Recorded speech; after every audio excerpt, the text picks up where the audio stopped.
Hello, good morning, good afternoon, good evening, and welcome to another Silicon Lab podcast. And again, I am hijacking the show from Kyle, who has been away on holiday. However, good news, I've managed to track him down. He's been deep down in the grindstone trying to get himself organized because we have a number of events upcoming, one of which is the FAE training that happens twice a year. And I know Kyle's on the line here. Kyle, how are you doing? What have you been up to? I'm doing all right. I had a great vacation with my family, went out to Hawaii and was able to get away from work. But now I'm back. And as you mentioned, we have a big FAE event coming up where we train our FAEs on all the latest changes and new software changes that we've made to our solutions. And so that's coming up in the beginning of July. So I have about 2 weeks to cram for that. I guess we're going to prepare them for a lot of the updated technologies and know-abouts for the other event, which we're inviting a lot of our customers to, the WorksWith event. Is that right? That's right. I mean, there's no better way to get material best prepared for a customer than to work with it yourself. So our FAEs are going to be using a lot of the same content that if you want, we can talk a little bit about for our event WorksWith. You know, that's a good idea. I mean, this is only the second time we will have held WorksWith. So maybe we should just start by telling everyone what it is. Well, I think it's a great opportunity for lots of people to look at the latest topics and trends that happen in the IoT. We introduce a lot of technology over the year, and this event really pulls it together in one place. We've done a good job of framing it for people. So when they show up, even though it's a virtual event, they can visit keynotes and courses over the span of 2 days and really learn about what's happened over the year and how that impacts their company, how it impacts their development. And we learned a lot last year by doing the WorksWith event. And it was also an online event like it's going to be again this year. But we've changed a number of things, including who the conference is aimed at. It's not just an IoT crowd that we're bringing into this one. We're expanding it into smart cities also, isn't that right? Correct. Yeah, we've expanded it into smart cities. Also, even more specific, industrial IoT.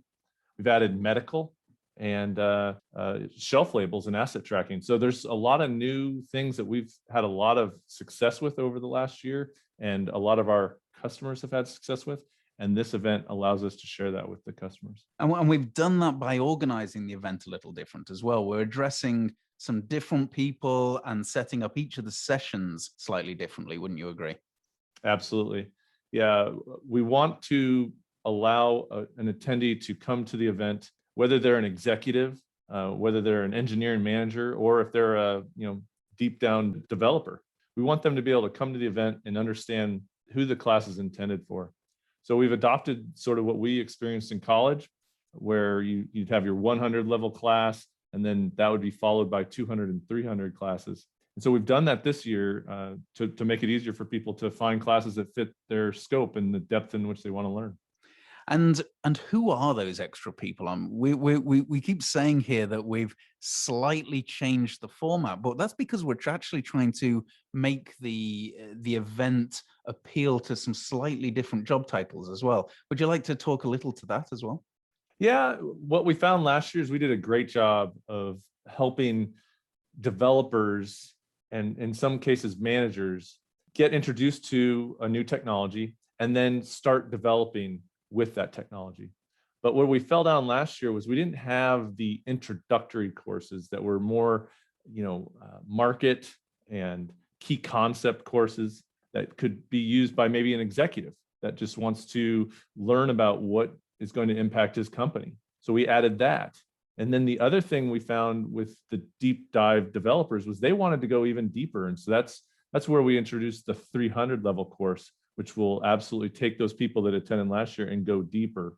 So we've introduced sort of that 100 to get executives a quick opportunity to learn about a market that might impact their company. But then we've added those 300 courses to allow developers to go further than just the introductory lab materials we were doing last year.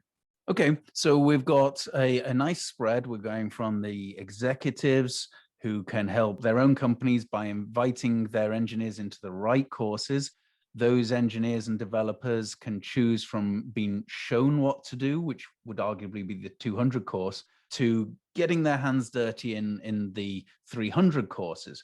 What about cost? I mean, how much is this going to cost those companies to attend? Well, it's free. I mean, it's not free to us. It's not free to our partners who are investing time and effort to put together the content. But we found that, when we are asking of our customers and of the general public to attend an event, the best price to put on it is free. And we know that their time is valuable. And so we put that as the cost for them. So if you're interested in attending this event, the only cost that we ask of you is to spend a few hours. We believe that if you do attend and you invest those 3 hours, you're going to get quite a bit in return. And when we talk about return, we've also got some pretty good sponsors at the event as well. It's really not a Silicon Labs show. It's a show or an event that's made up of some pretty big names. Yeah, and that's another thing I wanted to touch on, Nick. Thanks for bringing it up. Last year, we did have some heavy hitters. We had some great participants such as Amazon and Google. We had partners like eInfochips and Cardinal Health and Jasco. This year, we wanted to go even broader. We found with the feedback we received from the attendees that they loved those classes. They wanted more third-party, outside perspectives. They didn't want it just to be a Silicon Labs event. Nick, we've tripled the number of third parties that will be producing the material that the attendees will be exposed to. And so you're learning from either our customers or our partners. And so it's a great way for people to get that unbiased third opinion versus just hearing it from Silicon Labs. And that leads me into one other course or one other session that we have. Certainly, we spoke about the 100, the 200, and the 300 course, but we're also inviting a number of these partners to join us in some panel discussions. Yeah, we had a few panels last year, and they were, again, very, very popular. Again, it's a great opportunity for you to just listen to industry experts talk back and forth on the topics that you want to. So it's a different approach than sitting and listening to a lecture. So we have panels on medical issues that medical manufacturers are dealing with. And we have several companies that have medical products. We have other people who have solutions for those types of products on a panel that will address those. We also have a panel on security and how that has drastically changed over the last year with all the hacks and all of the media attention on security. We have another panel on our wireless alliances. I can't think of anything that's changed more over the last year than all the alliances. So we're going to have a panel where they can all talk about the benefits of both their existing alliances and some of the new ones. And then with the new topics of smart city, we're going to have some panels and some discussions where the audience can listen to these experts in the field of smart city and how they're changing to address the integration of the IoT. Those panel sessions are also attended by, as you say, some of our alliance members. Our alliance members include companies or organizations, rather, such as the Hawaiian Alliance, which we had on the show here a couple of weeks ago with Phil Beecher, the CEO and president of Hawaiian Alliance. And he's going to be there, I believe, in some of these panel events as well. Is that correct? That's correct. Yeah, Phil is not only teaching or leading a course, but he's going to be in the panel. So you're going to have someone at the highest level of WISUN with the best understanding of its benefits, sharing that with the audience. And then we're also touching on some cloud type stuff. We've got the ARM Pelion team turning up as well, I believe. Yeah, that's something that our business unit has deep engagements with ARM.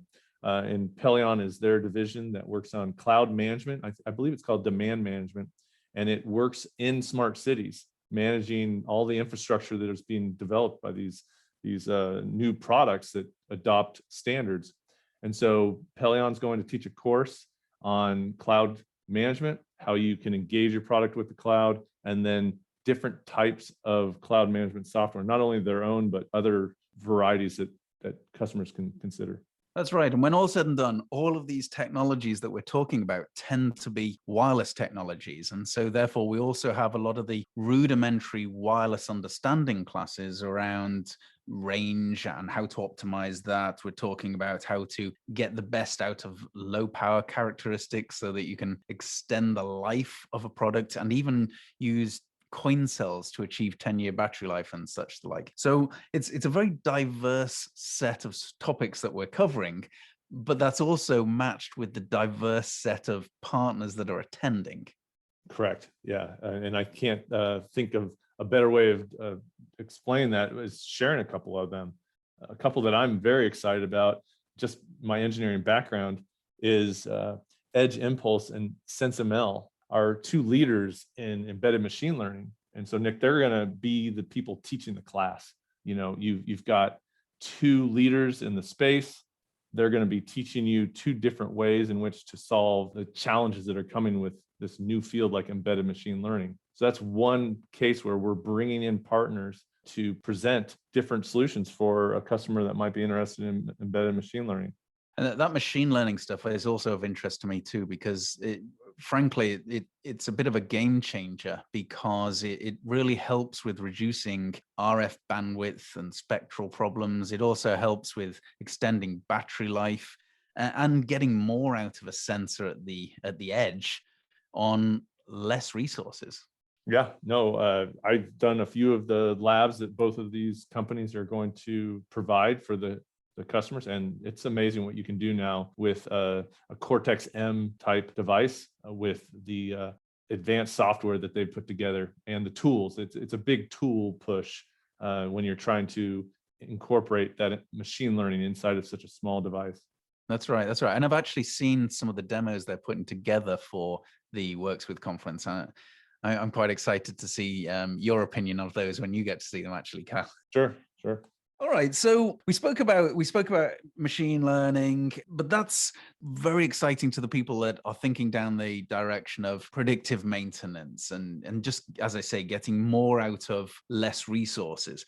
What other stuff have we got? I think there's some electronic shelf label stuff and some asset tracking courses going on, if I'm not mistaken. Exactly. We have some very successful solutions in both asset tracking and in shelf labels. And the customers who have found it to be valuable and found it to get them to market quickly are going to share that with the attendees. I won't name names in that situation, but there are a few that when it's announced and posted on the WorksWith website, people that are interested in that application are going to recognize those names and say, hey, I want to learn what those people have to say about the solutions that are available and maybe lessons learned by them. It'll be great for shelf labels and asset tracking. And we're also going to be jumping into some of those new protocols that have recently been hitting the headlines. For example, the Matter protocol. Do you have any thoughts on that? Yeah, I think that, if I am interested in developing with a few of these new protocols, you need to attend this event. It would be nice. You should attend it. You're going to learn quite a bit. So I'll touch on a couple things. So with Matter, what we're doing is we're working closely with Google, and Google is going to help define some courses that Google would like to, introduce to customers. Similar to last year, they're going to do the same thing this year, but they're going to go a little deeper into how to get started with Matter. And so you're going to have one of the leading contributors and one of the people that are guiding the spec teaching a class. Likewise, Silicon Labs has developed solutions for Apple's new Matter-based ecosystem and solutions. And we're going to have a course that shows customers how they can use Silicon Labs HomeKit over Open Thread solution, which is largely supported with Matter, and how that's used for customers in the future to develop for Apple products. It's also fair to say that we've probably got some pretty good background on the whole Matter project because we put so much code into that project.